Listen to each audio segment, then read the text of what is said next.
Hello everyone, welcome to MS study guru. आज की इस वीडियो में मैं बताने वाली हूँ आपको कि कौन से ऐसे गवर्नमेंट एग्जाम्स हैं जिनकी तैयारी आप कर सकते हैं अगर आपने इकोनॉमिक्स पढ़ी है या इकोनॉमिक्स ऑप्ट करने का प्लान बना रहे हैं। तो इकोनॉमिक्स में गवर्नमेंट एग्जाम्स का क्या स्कोप है, ठीक है। पूरी वीडियो को एंड तक देखिएगा पूरी जानकारी लेने के लिए। और अगर आप चैनल पर न्यू हैं तो जल्दी से इसे सब्सक्राइब कर लीजिए, क्योंकि ऐसी वीडियोज़ मैं आपके लिए लेके आती रहती हूँ।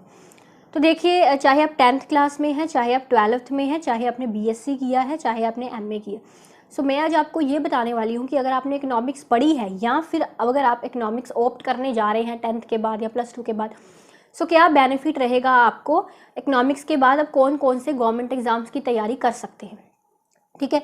सो सबसे पहले अगर आपने इकोनॉमिक्स पढ़ी है या पढ़ने का प्लान बना रहे हैं तो आप सेबी का एग्ज़ाम होता है एक, stock exchange board of India, उसके लिए अपेयर कर सकते हैं। आरआरबीज़ के एग्ज़ाम होते हैं, उसके लिए अपेयर कर सकते हैं, ठीक है। इंडियन इकोनॉमिक सर्विस का एग्ज़ाम होता है। आईएएस का एग्ज़ाम होता है, इंडियन एडमिनिस्ट्रेटिव सर्विस, जिसमें आप इकोनॉमिक्स ऑप्शनल रख सकते हैं, ठीक है। और अगर आपने मास्टर्स किया है इकोनॉमिक्स में then you can opt for UGC NET economics, ठीक है। सो ये कुछ 4-5 एग्जाम्स हैं, इसके बारे में मैं थोड़ा सा आपको इलेबोरेट करके अभी बताने वाली हूँ। तो जैसे जो सेबी का एग्ज़ाम होता है, इसके ग्रेड्स होते हैं अलग अलग। तो इसी तरह से आरआरबीज़ के एग्ज़ाम के भी होते हैं। और जो आपका होता है यूपीएससी का एग्ज़ाम, वो आप ग्रेजुएशन के बाद भी दे सकते हैं। आईएएस का एग्ज़ाम, जिसमें आप economics as a optional opt कर सकते हैं। इंडियन इकोनॉमिक सर्विस का एग्ज़ाम आप मास्टर्स के बाद दे सकते हैं। और यूजीसी नेट का एग्ज़ाम भी आप मास्टर्स के बाद दे सकते हैं। सो होपफुली आपको इन एग्ज़ाम्स के बारे में थोड़ा थोड़ा पता होगा, या अगर नहीं पता तो प्लीज़ इन एग्ज़ाम्स के बारे में थोड़ा और क्लियर में पढ़ लीजिएगा, जहाँ से भी इनकी ऑफिशियल वेबसाइट से देख के अपनी एलिजिबिलिटी वगैरह चेक कर लीजिएगा। ये सारे एग्ज़ाम्स जो मैंने आपको बताए हैं गवर्नमेंट एग्ज़ाम्स, बहुत प्रेस्टिजियस एग्ज़ाम्स हैं जो कि इकोनॉमिक्स के स्टूडेंट ऑप्ट कर सकते हैं। अब मैं बताने वाली हूँ कि आप किस मोड के थ्रू प्रिपरेशन कर सकते हैं इन एग्ज़ाम्स को क्लियर करने के लिए। अगर आप एनटीए यूजीसी नेट की तैयारी कर रहे हैं देन उसके लिए मैं आपको प्रिपरेशन देती हूँ, मेरी क्लासेस हैं, ठीक है, एज़ यू नो। सो अगर आप यूपीएससी के लिए प्रिपरेशन कर रहे हैं और यूपीएससी में इकोनॉमिक्स ऑप्शन रखना चाहते हैं, या सेबी का एग्ज़ाम या फिर आरआरबीज़ का एग्ज़ाम, इनमें से कोई एग्ज़ाम देना चाह रहे हैं, तो उसके लिए आपके पास एक प्लेटफॉर्म है अनअकैडमी, ठीक है। सो मैं आपको पहले ये कहूँगी कि अनअकैडमी की आप फ्री क्लासेस देखिए, फ्री क्लासेस के थ्रू इसकी प्रिपरेशन पहले देखिए कि किस तरह एजुकेटर यहाँ पे पढ़ा रहे हैं, ठीक है। सो ये सब चीज़ें पहले देखिए।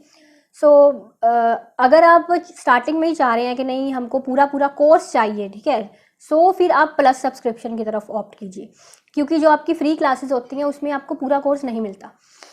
तो अब एक चीज़ और बताती हूँ, लर्नर्स इसमें बहुत कंफ्यूज होते हैं। जो आपका सेबी का एग्ज़ाम है ना, वो आपके बैंक एग्ज़ाम्स के अंडर आता है। मतलब अगर आप अनअकैडमी की सब्सक्रिप्शन लेते हैं बैंकिंग एग्ज़ाम्स वाली, तो उसमें ही आपको सेबी के एग्ज़ाम के कोर्सेज भी एजुकेटर्स के द्वारा मिलते हैं। बिकॉज जैसे कि आपको पता है कि आपको सिंगल सब्सक्रिप्शन में मल्टीपल एजुकेटर्स मिलते हैं। तो अगर आप बैंक एग्ज़ाम्स की सब्सक्रिप्शन लेते हो तो उसमें जो एजुकेटर आपको सेबी एग्ज़ाम के लिए पढ़ा रहे हैं उनके कोर्सेज भी आपको साथ में मिलते हैं। समझे बात? जो जो एजुकेटर आपको आरआरबी के लिए पढ़ा रहे हैं उनके कोर्सेज भी आपको उसी बैंकिंग वाली सब्सक्रिप्शन में ही मिलते हैं।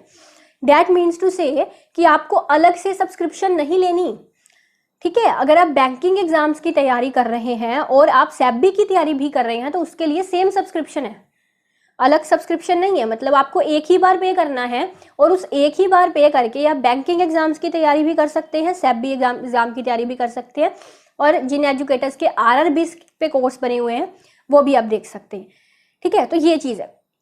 सो आप एक बार चेक कर लीजिएगा कि कौन कौन से एजुकेटर्स अवेलेबल हैं बैंकिंग एग्जाम्स में पढ़ाने के लिए, प्लस एजुकेटर्स, और वो सेबी पे पढ़ा रहे हैं, आरआरबीज़ पे क्या पढ़ा रहे हैं आपको, ठीक है। सो वो फ्री क्लासेस आप सुन के ये चीज़ें सभी चेक कर सकते हैं, ठीक है। सो ये सारा प्रोसेस है जो मैंने आपको बताया, इस थ्रू आप प्रिपरेशन कर सकते हैं, क्योंकि यहाँ पे आपको पूरा कोर्स मिलता है। मैंने आपको अनअकैडमी का इसलिए बताया है क्योंकि इसके बारे में मैं फेमिलियर हूँ, मतलब मैं जानती हूँ कि इस पे एजुकेटर्स अच्छा पढ़ाते हैं और वाकया में ही पूरे कोर्सेज आपको यहाँ पे मिलते हैं। और अच्छी बात ये रहती है कि सिंगल सब्सक्रिप्शन एक कैटेगरी में लेने से आपको मल्टीपल एजुकेटर्स के कोर्सेज मिलते हैं। So it will be of great help. तो ये चीज़ है। सो अगर आप कोई भी सब्सक्रिप्शन अनअकैडमी से लेना चाहते हैं, you can use my code SIMMER10, SIMAR सिमरटन। इससे आपको 10% ऑफ मिलने वाला है किसी भी तरह की subscription, CBSE, UPSC, banking etcetera etcetera. ठीक है जी। और आप किस तरह की वीडियोस देखना चाहते हैं, क्या क्या आपके मन में डाउट्स हैं, तो आप कमेंट करके बता दिया करें, मैं उस पर वीडियोस बना के लेके ज़रूर आऊँगी। ठीक है। So thank you very much, take care, bye bye.